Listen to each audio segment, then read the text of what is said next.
জনমে যুগে যুগে অনিবার। আমার প্রার্থনা শোনো 25শে বৈশাখ, আর একবার তুমি জন্ম দাও রবীন্দ্রনাথের। নমস্কার, শুভ সন্ধ্যা।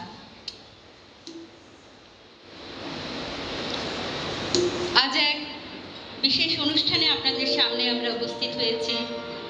সম্প্রতি আমরা পেরিয়ে এসেছি 25শে বৈশাখ, কবিগুরুর 164তম জন্মদিন।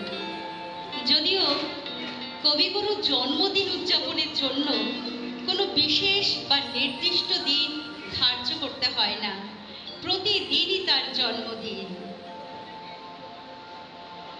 কিছুদিন ধরে আমাদের এই ভারতবর্ষ এক অস্থির অন্ধকারাচ্ছন্ন পরিস্থিতির মধ্য দিয়ে চলছিল, আর এই অন্ধকার থেকে যিনি আমাদের হাত ধরে আলোর পথে নিয়ে যেতে পারেন তিনি বিশ্বকবি রবীন্দ্রনাথ ঠাকুর। অন্ধকারের উৎস হতে উৎসারিত আলো, সেই তো তোমার আলো। একমাত্র বাংলা সাহিত্যের এই শ্রেষ্ঠই পেরেছিলেন কাঁটা তারের ব্যবধান সরিয়ে আজও দুটো স্বাধীন রাষ্ট্রকে জাতীয় সুরে বেঁধে রাখতে। একদিকে জনগণ মন অধিনায়ক জয় হে, অন্যদিকে আমার সোনার বাংলা, আমি তোমায় ভালোবাসি। কবিগুরু, তুমি ছিলে, তুমি আছো, তুমি থাকবে। এভাবেই পথ দেখিও কবিগুরু, তুমি আমাদের। উদয়ের পথে শুনি কার বাণী, ভয় নাই ওরে ভয় নাই, নিঃশেষে প্রাণ যে করিবে দান, ক্ষয় নাই তার ক্ষয় নাই।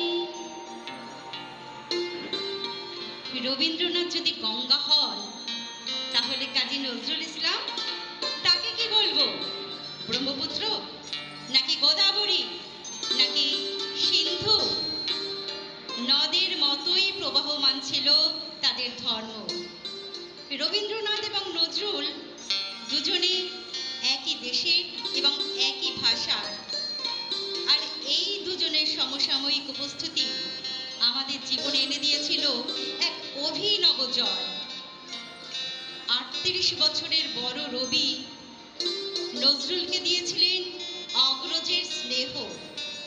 আজ আমাদের এই প্রাণের দুই প্রিয় কবিকে আমরা শ্রদ্ধা জানাবো তাদেরই কথায়, কবিতায়, গানের মধ্য দিয়ে।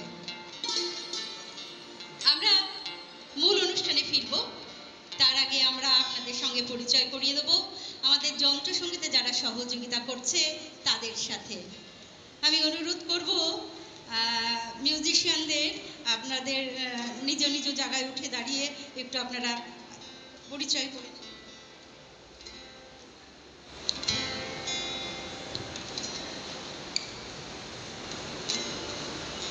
যন্ত্রসঙ্গীতে যারা সহযোগিতা করছেন, তবলায় রয়েছেন শ্রী কল্যাণময় তালুকদার। একটা হাততালি হয়ে যাক জোরে। পারকাশনে রয়েছেন শ্রী রানা দে। সিনথেসাইজারে রয়েছেন বাপিদা। আর গিটারে, স্প্যানিশ গিটারে রয়েছেন আমাদের সকলের প্রিয় শ্রী অভিজিৎ ব্যানার্জি।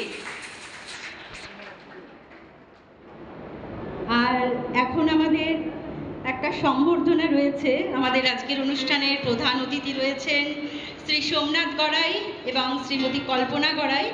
আমরা তাদের পুষ্পস্তবক দিয়ে এবং উত্তর দিয়ে বরণ করব। তো আমরা অনুরোধ করব সোমনাথ দা এবং কল্পনা দিকে আমাদের অনুষ্ঠান মঞ্চের সামনে আসবার জন্য। আর এদের উত্তরীয় দিয়ে ফুলের স্তবক দিয়ে বরণ করে নেবেন শ্রী কাবেরী মুখার্জি।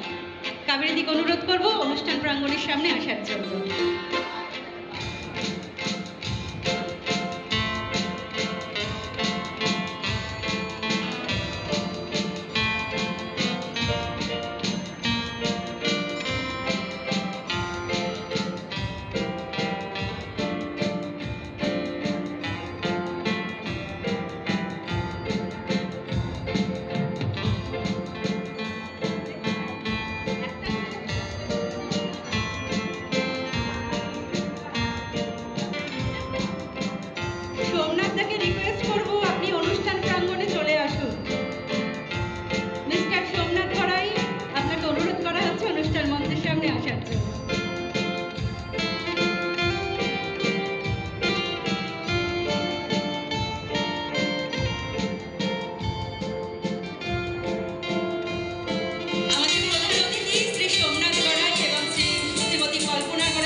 এবং নজরুলের জন্মদিন পালন করেন তারা তাদের গানের মাধ্যমে।